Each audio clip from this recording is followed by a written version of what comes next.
Good morning, grade 10. I'm so happy and excited to be with you today for another lesson. I'm sure we are going to have another fruitful lesson for today. But before that, let us always begin our session with a prayer. So let us pause for a while for our prayer.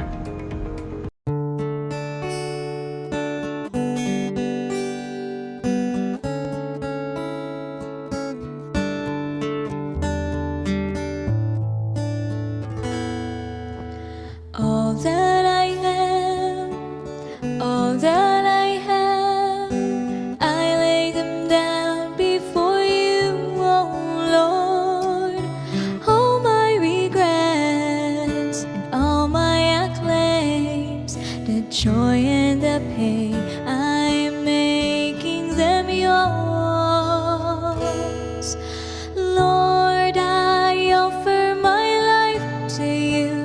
Everything I've been through, use it for your glory. Lord, I offer my days to you, lifting my praise to you as a pleasing sacrifice. Lord, I offer you my life.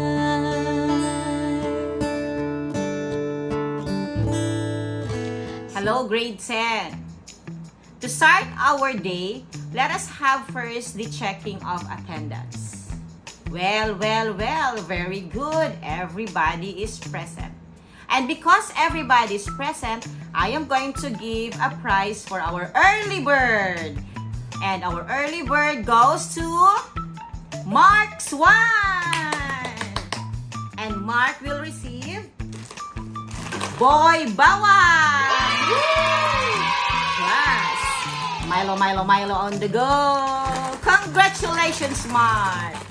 And I also have a prize for our very late bird.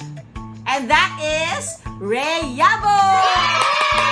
Later, Ray, I will see you with this. After the lesson, you are going to report on the floor. Good luck, Ray! Okay, grade 10. Let us begin our lesson with a game. Okay, grade 10. Are you ready for our guessing game? Now, you're going to arrange the letters and try to find out what is that hidden word. This is the first word. What is that word? Anybody? Yes, Mirna. What's your answer? Text. Correct. Let us give her a hand. Very good. Let's go to our second word. What's the word? Anybody? Yes, Ray Yabo. Correct. The word is linear. Let's go to the third word. Yes, what's the answer, Belia? Correct. The third word is non-linear. Our topic for today is about the two types of text. The linear text and the non-linear text. At the end of the lesson, you are expected to, number 1, differentiate linear from non-linear text. Second, you are expected to transcode information from linear to non-linear text and vice versa.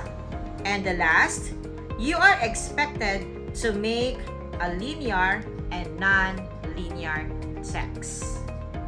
Okay, class, I am going to group you into 3.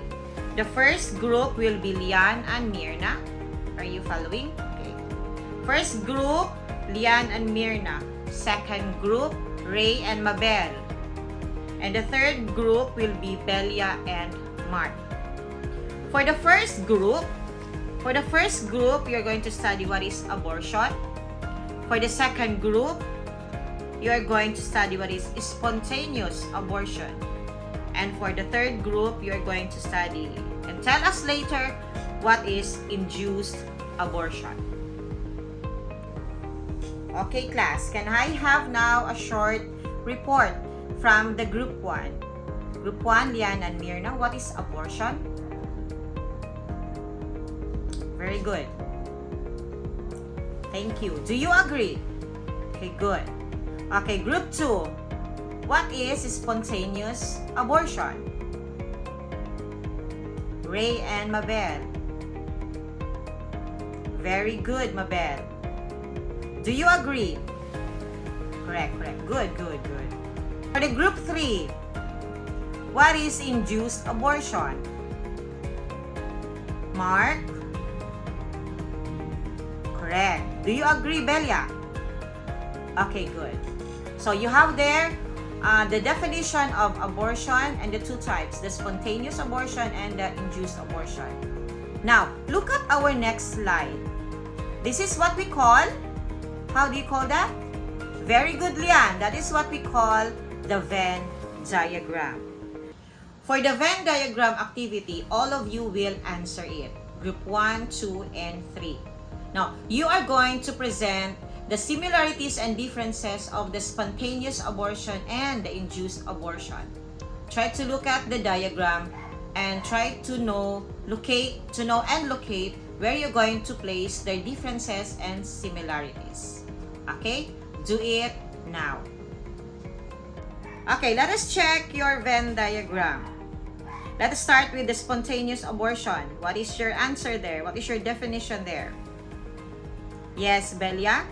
Spontaneous abortion is the result of accidents.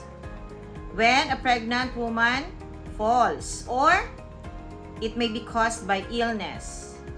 On the other hand, the fetus itself may be weak, or it does not reach the correct or the full term. Now, while the induced abortion may be performed by, yes, Mabel, performed by the pregnant mother herself, or she may seek the aid of an abortionist. So, meaning to say there is an intention. This is brought about by taking medicine or through the use of mechanical gadgets. Okay, now, let us go to the center circle or oval. That will refer to their similarities. So, what is the similarity of spontaneous abortion and the... Yes, you're right, Mirna. The similarity of both spontaneous and induced is that there is a termination of pregnancy. Okay, now this time, let us study the two texts. Let us start first with the first text. How do you call the first text? Is that linear or non-linear? Yes, Ray? Yes, you're correct, Ray. The first text is an example of a linear text. Why do you say it's a linear text? Yes, Ray? Correct. Because there are sentences, there are explanation. Now, what about the second diagram? The Venn diagram. How do you call that text? Yes, Belia? It's a non-linear text. Okay? Non-linear because, yes, it is not in a formal paragraph or pattern, but there is also an information. Okay? There is a diagram. Now, can you see the difference between the linear and the non-linear text? Can you imagine the differences? Okay, good. Most of the times, linear and non-linear texts are used to complement each other to give the readers easier access to important information. Transcoding linear to non-linear text and vice versa is an important skill to develop. As a reader, transcoding linear to non-linear text will help you gain better understanding and recall, and easier access to information if you need to review. This is particularly useful if you are preparing for an examination. On the other hand, you will need to transcode non-linear to linear text especially if you are writing a magazine article, a scientific or academic paper, which often use both types of text. For our next activity, can you tell which text type is linear and non-linear?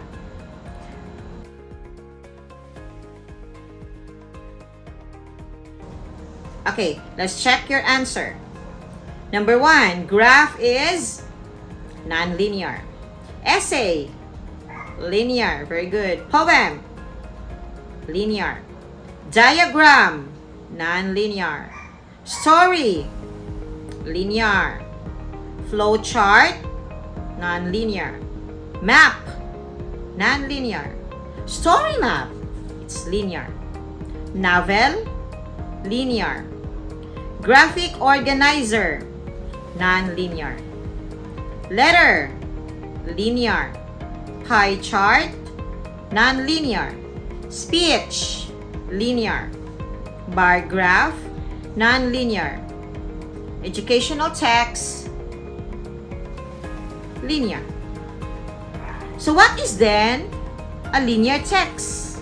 A linear text refers to the traditional text that needs to be read from the beginning to the end to be fully understood. This type of text has an order or sequence.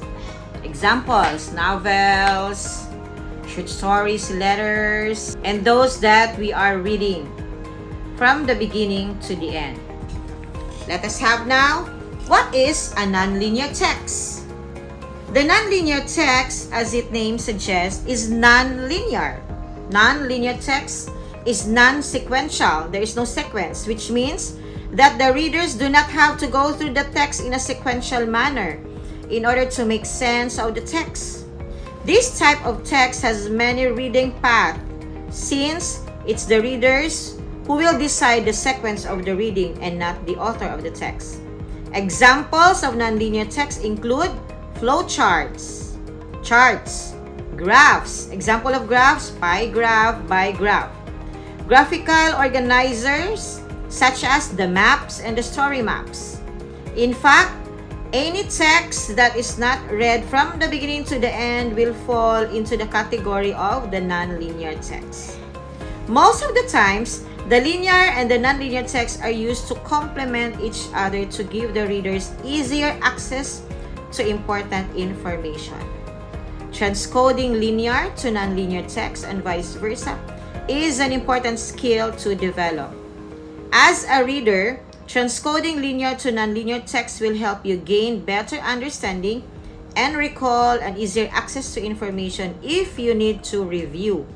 This is particularly useful if you are preparing for an examination.